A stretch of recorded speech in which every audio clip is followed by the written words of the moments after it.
Okay, so we're gonna be wrapping up really soon. Well, actually, right now I'm gonna ask a few questions, but do you guys have any other questions before we wrap it up and get into the picture portion? Go ahead. Okay. How was it to write? Did you write Butterflies for Michael Jackson? I did. A second part of the question: How did you feel Writing. Well, First of all, I didn't write Butterflies for Michael Jackson, which is the crazy part. I wrote it about a guy that worked at McDonald's. I think his name was Tyrone, I'm not completely sure. But he used to sweep the floor. It was in London, England, Camberwell to be exact. And I used to wait at the bus stop for no bus because I lived down the street. I could have walked home. But just to see him because he was so fine. And he gave me butterflies. It was as simple as that moment in creating that song. Oh, shut up. I say, like, really? And he probably has no idea at all that he was part of history. So, in writing that song, that was 1997, I guess. And then 3 years later, coming to America, I met the producers in Philadelphia, Andre Harris in particular, and we'd already collaborated that same week doing songs for Glenn Lewis's album. We did Say Yes, we written Getting Late, and it was kind of a magical musical week. Like God said, I'm just gonna stick around here and watch what happens here. And it just came out. I was like, I have this song called Butterflies, I really want you to, put your drums on it, put the bass line on it, and it was one of those moments. So when Mike heard it, through his personal manager when we were shopping for our first recording deal, I didn't believe that Michael Jackson really listened to it. Like they're like, yeah, so Mike loves your record and he wants to do it. And I'm like, first of all, you refer to him as Mike. Like you're even allowed. You just feel like, no, I should call him his full name, like it's Michael Jackson. And so like, oh, Mike said, first of all, who are you to even say this? So I'm looking at the back of credit stuff and I'm like, oh, John McClane, wow, he really is instrumental in what Michael Jackson's career is. Maybe this is real. So a couple months later, I'm sitting in the studio with Mike, like, okay.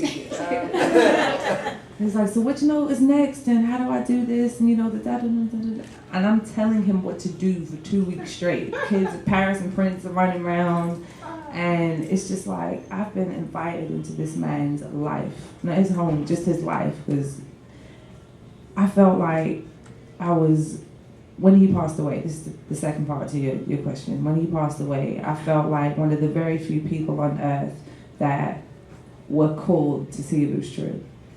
Like I had 1 million calls, emails, like Marsha, find out if this is really true. Because I think I was amongst the millions, tens of millions, hundreds of millions of people watching what was that footage when it was saying he was in the hospital or just leaving the house, and I'm looking at all happening and unfolding, and I knew something was wrong. And I think it upset me even more that people were asking me. It was weird. It was a weird moment, and I was like, oh yeah, they would ask me because I am like one of 20 people that were, in the studio with him. So it was. I still don't believe it and can't connect with that notion that he's not here because the music is so present and that his presence will never die. My nephew was 7 and you couldn't tell me that Michael Jackson, Billie Jean didn't come out yesterday. Like it's a #1 single or something. He doesn't know the difference. He just knows that is greatness. And you can see it, how people are influenced by Michael Jackson still to this day. So to be one of the the very few people that got to really hang out with him, really listen to his laughter, get him to tell you jokes and sit in the studio with him. It's an honor, a great honor. I didn't expect that very early on in my career at all. Okay, so my question is, what specifically has had the greatest impact on the development of your character? I guess it's family and them keeping me completely grounded, and that I have to maintain being me throughout this thing. I guess when you meet, I'm not throwing no shade at any other artist, but many of them have an AKA or an alias or, a big blonde wig to hide behind, a cape, something that makes you or identifies you as an artist. And then when you see them in regular life, it's a hoodie, it's something else. This is Marsha Ambrosius all day, every day, regardless of whether I was an artist or not. And I think being able to maintain that throughout makes you have to have a grounded family. And I'm thankful for that. And it's kind of a blessing and a curse because I'll be in Walmart or Target or Marshall's by myself just shopping for random stuff. And people are staring at me and I'm looking back like, I want this 10 for 1 on kitchen roll deal too. I need it. And I forget and I'm like, oh yeah, sorry. So it's weird, but still kind of cool. Like that, oh, I'm someone at the same time, but I still shop in Target. So was that transition, how was that? Because you were pretty young when you went from just being Marsha Ambrosius to Grammy nominated. I'm still growing into it. Mm-hmm. I don't think you ever get used to it. It's not something that you go, okay, I'm comfortable with this now. I'm still shocked that I get to sit here and tell you about things that I've done in my life that got me to this point. So it's weird. And then the last thing, if you want to share with everybody, what's the best advice that you've ever received?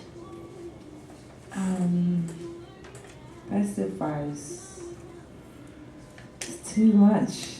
I've been blessed with great people to tell me great things. I mean, being that we were speaking about Michael Jackson, and I was, still overwhelmed with what that meant in my career at the time, and he told me, if that marked the beginning of what I considered my career, imagine where I'm gonna go.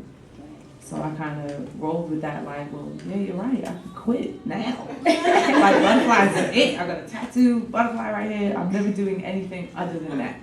And I did so much more than what that was. I mean, nothing will ever compare to ever being there with him and working with him and pressing play and hear our voices together. But he did say, like, imagine, that being the beginning.